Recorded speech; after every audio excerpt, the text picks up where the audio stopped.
کو لیڈر اکٹھا کرتا ہے, تقسیم نہیں کرتا نفرتیں پھیلا کے. ملک کا جب پیسہ چوری ہو کے باہر جاتا تاکہ ایک معاشرہ نہیں لڑتا, تو گورنمنٹ کتنے کرپٹ لوگ پکڑ سکتی ہے. جب انسان فحاشی کی بات کرتا ہے تو یہاں ایک طبقہ ہے وہ لبرل ہے, وہ شور مچا دیتا ہے. اپوائنٹمنٹ کریں گے چیئرمین نیب کی صدر Pakistan in consultation with leaders of the house and opposition of the national assembly. فوری الیکشن یہ اب پاکستان کی ضرورت ہے. اس ملک میں فل اور شفاف الیکشن کروائے جائیں.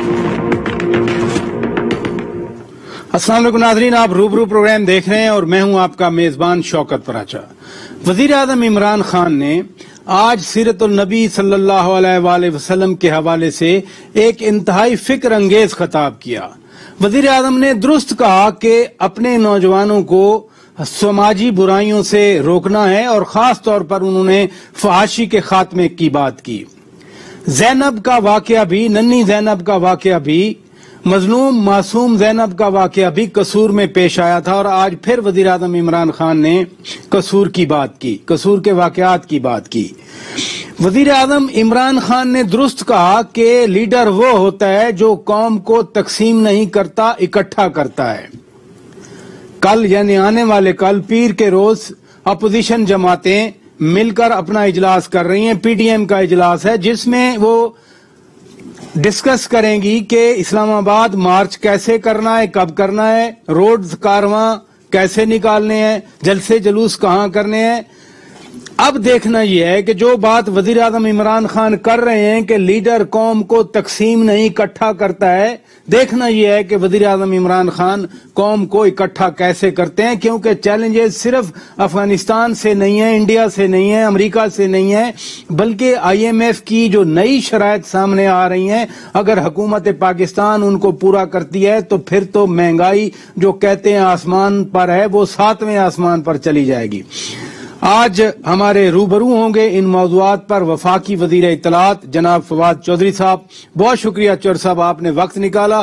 میں نے کہا چونکہ یہ سارے پالیسی میٹرز ہیں تو آپ سے براہ راست بات کر لی جائے. آپ کے وقت کا بہت شکریہ. وزیر اعظم نے کہا کہ فحاشی ختم کرنا ہے, لبرل طبقوں کی بات کی انہوں نے, لیکن یہ بڑا گریو مسئلہ ہے. وزیر اعظم نے درست نشاندہی کی. اس کا خاتمہ کیسے ممکن ہوگا؟ آپ وزیر اطلاعات بھی ہیں, پہلے سائنس اور ٹیکنالوجی کے وزیر بھی رہے. قاسم صاحب نے اپنے آج کے خطاب میں جو سب سے اہم بات کی ہے وہ یہ کہی ہے کہ ہمارا فرض یہ ہے کہ ایک معاشرتی انقلاب لانے کی طرف ہم چلیں. میں سمجھتا ہوں کہ یہ ایک بہت بڑی ایک ایفرٹ ہے جو اس سے پہلے مسلم فلاسفرز نے اور ہمارے ہاں آخری جو مسلم فلاسفر بڑے علامہ اقبال نے جو ریکنسٹرکشن آف مسلم تھاٹ جب لکھی تو انہوں نے, اور درمیان میں پھر اس سے پہلے سر سید احمد خان نے جس طریقے سے بات کی, جو تمام ہمارے ہاں جو مسلم فلاسفرز رہے ہیں, وزیر اعظم نے جو سب سے اہم بات کی, انہوں نے کہا کہ جو ایک انقلاب آیا رسول اللہ صلی اللہ علیہ وسلم کی قیادت سنبھالنے کے بعد, وہ انقلاب کیوں برپا ہو سکا, کیوں اس وقت کی سپر پاورز جو ہیں وہ 30 سال کے اندر اندر مسلمانوں کے سامنے سرنگوں ہو گئیں, اور اس کی وجہ کیا تھی؟ ہم نے اس کے اوپر ریسرچ کیوں نہیں کی. ہمارے اسکالرز جو ہیں انہوں نے اپنی جو سیرت النبی صلی اللہ علیہ وسلم کا اور جو اس کا ادراک ہے وہ ہم نے اپنے لوگوں کے سامنے کیوں نہیں رکھا. پھر انہوں نے جو دوسری امپورٹنٹ بات کی جو میں سمجھتا ہوں, جو انہوں نے کہا کہ تعلیم جو ہے وہ صرف مردوں کے لیے یا لڑکوں کے لیے نہیں ہے, وہ لڑکیوں کے لیے ہے. اور انہوں نے جو اس سے بھی پہلے سب سے پہلے بات یہ کہی کہ جو رسول اللہ صلی اللہ علیہ وسلم کی ذات ہے وہ رحمت للعالمین, وہ رحمت المسلمین نہیں ہے. اور اس لیے انہوں نے کہا کہ اس میانہ روی کی طرف, اس رحم کے جذبے کی طرف وہ ہمیں بڑھنے کی ضرورت ہے. ایک اوور آل سوسائٹی اپلفٹ کرنے کی انہوں نے جو بات کی ہے, اس کانٹیکسٹ میں انہوں نے جہاں پہ اور باتیں کی وہاں پہ انہوں نے یہ بھی بات کی کہ ہمیں جس طریقے سے نئی ٹیکنالوجی کے ضمن میں ہمارے بچوں کا جو ایکسپوئر ہے ایک ایسے میٹیریل کی طرف جو ان کی ایج سے پہلے ان کو مل جاتا ہے, وہ ہم اگر روک نہیں سکتے تو ایٹ لیسٹ ہمیں اپنے میٹیریل تو کریٹ کرنے چاہیے, ہم چوائسز تو دے سکیں اپنے لوگوں کو کہ ایک راستہ یہ ہے ایک راستہ وہ ہے. اگر چوائس ہی نہیں ہوگی تو لوگوں نے پھر ادھر ہی جانا. چوائس کیسے دیں گے پھر؟ انہوں نے یہ جو اتھارٹی کریٹ کی ہے جس کا مقصد یہ ہے کہ آپ ریسرچ کریں, اسکالرز جو ہیں وہ وہاں پہ بیٹھیں اور ہم وہ کانٹینٹ تیار کر سکیں جو کہ ہمارے بچوں کے لیے ضروری ہے. مثلا اگر آپ دیکھیں تو انہوں نے بڑا انٹرسٹنگلی بہت ایمفیسس کیا کہ یہ جو بچوں کے کارٹون بن رہے ہیں ان میں ہم اپنے کارٹون بھی ہم اپنے نہیں بنا سکتے. تو جو اینیمیشن کی اگر یہاں پر انڈسٹری ہے جس کی طرف میں بڑا طویل عرصے سے جو ہے وہ زور دے رہا ہوں کہ اس کی ویسے بھی دنیا میں بہت بڑی ایک ڈیمانڈ ہوگی, تو جو اینیمیشنز ہیں ٹیکنالوجیز ہیں ان میں آپ علم ہی حاصل کریں گے. بڑی اہم چیز ہے کارٹون کے حوالے سے. نام بڑے ایلین سے ہوتے ہیں کریکٹرز کے, پھر جو ٹرمینالوجی یوز ہوتی ہے, جو لینگویج یوز ہوتی ہے, جس طرح کے ریفرنسز ہوتے ہیں, سب ایلینز, یعنی ہمارے لیے بڑوں کے لیے وہ عجیب ہوتے ہیں لیکن بچوں کے تو ذہن میں یہ چیزیں پڑ رہی ہیں نا بچپن سے ہی. اعظم صاحب نے جو ہے وہ یہی توجہ دلائی ہے. پھر انہوں نے ظاہر ہے کہ جو ایک تحریک ہے کرپشن کے اوپر کہ جس کو اب ہم برا ہی نہیں سمجھتے, اگر کوئی کرپشن کر رہا ہے تو اس کو برا ہی نہیں سمجھا جاتا.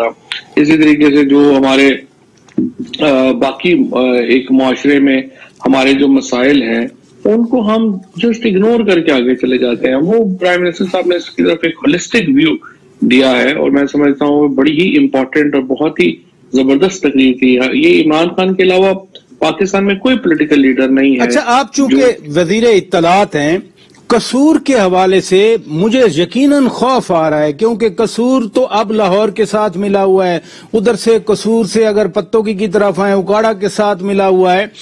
یہ پرانے زینب والے کیس کی بات کر رہے تھے یا کوئی نیا کیس وزیر اعظم صاحب کے نوٹس میں آیا جس پر وہ خود بھی اتنے پریشان دکھائی دیے اپنی گفتگو میں بھی؟